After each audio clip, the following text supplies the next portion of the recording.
Hey, what's going on, everyone? It's Kyle Henderson of BAMA Football on YouTube. Here's what we learned following Alabama's fourth victory of the season. Be sure and like and subscribe. First of all, Coach Saban is pissed. That's a good thing. And I think it was really a catalyst to get this game going there in the first quarter. Saban was really fired up on the sidelines using expletives. Coach speak to get after his team to get them going. Even Coach Saban said at the halftime break, hey, what do you think? Do you think that his energy got under his team?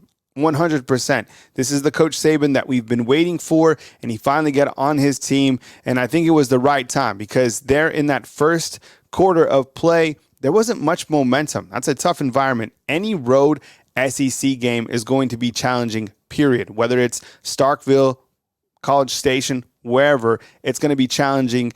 And tonight they needed that extra bump for Coach Saban to kind of get things going. Now, let's talk about the Alabama defense because they were able to limit quarterback Will Rogers to less than 100 yards passing on the night, which I think is very impressive. Altogether, they held Mississippi State to less than 250 yards of offense. Now, I know they scored 17 points, but they were favored to win by just 11 and a half. And coming into this game, they really controlled this game, specifically on the defensive side. I think one of the things that stands out to me is the fact that Alabama's defense was able to force 3 turnovers tonight, and they were all interceptions. You had an interception that was returned for a touchdown by Chris Broswell. You have another interception by Jahad Campbell, who played fantastic on the night. And then later in the game, you had an interception by Caleb Downs, who was just a freshman. So Caleb Downs, once again, led the team in tackles, 12 total tackles with 5 solos and an interception, which is really incredible for just a freshman. And then you have Jahad Campbell, who had 12 tackles as well and an interception. Those guys played really big, instrumental, and I think that is very positive for this defense. And this team is certainly built on defense, which is a great thing. And even though you were missing Deontay Lawson, their signal caller, we still saw good things from those inside linebackers. Tresman Marshall had 8 tackles as well, and we saw some good pressure from the outside. Alabama just had 1 sack tonight, which was from Dallas Turner, but they did get to the quarterback, and there was several hurries from the defense. I think this defense is certainly good enough to take this team as far as it wants to go. And until the offense really finds its identity, and we're going to talk about the offense next, this defense is capable to win the West and to do much more if they continue to play at this level. 0 turnovers on the offensive side.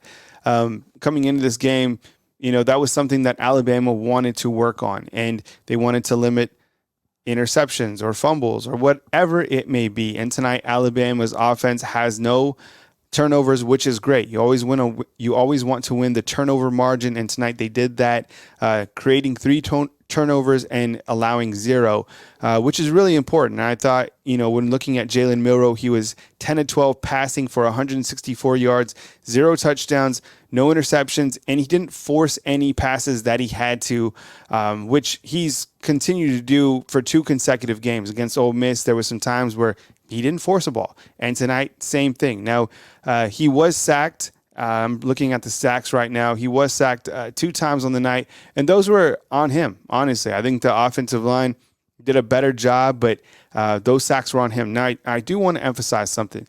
These bad snaps are something that has to be fixed before it's too late. I don't know what's going on in that capacity, but it's just something that has to stop. I've never seen anything like it before.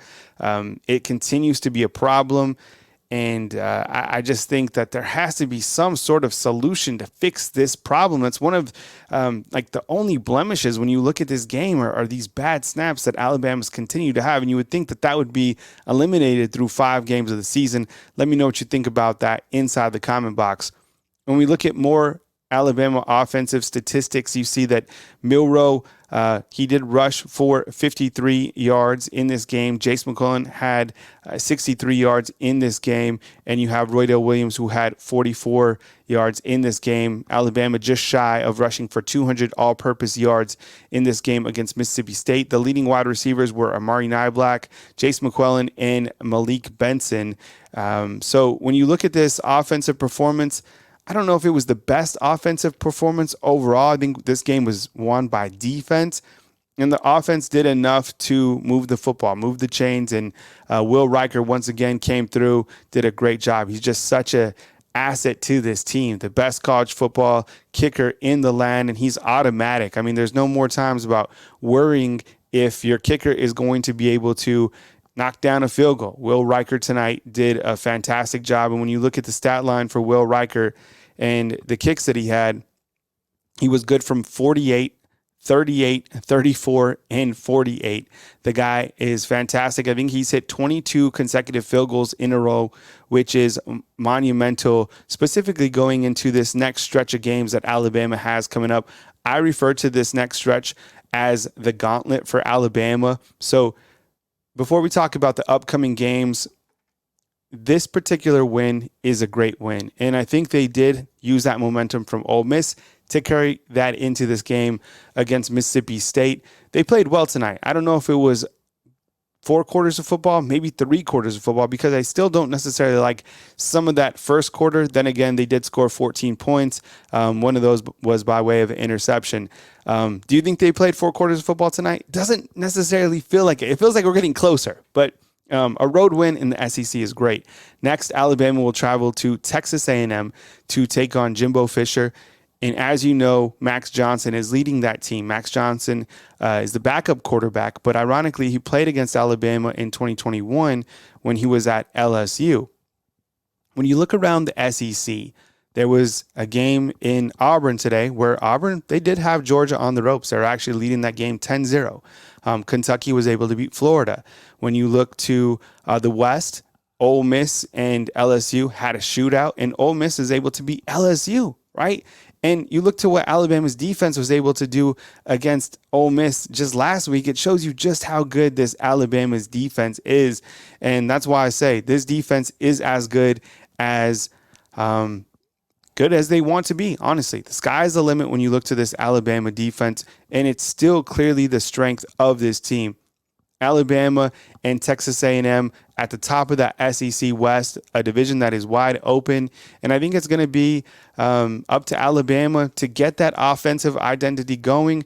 That passing game has to improve. I think that's something that still isn't just the strong suit of this team. I know that Milroe for a second consecutive week hasn't forced bad passes, but still it's just not sufficient enough, in my opinion, to carry this team the distance, but I do feel that it can get there. Let me know what you think about that. Do you think that Alabama's passing game could somehow find itself as we continue over these next couple weeks, or do you feel that this is the offense and this is what it's going to be like?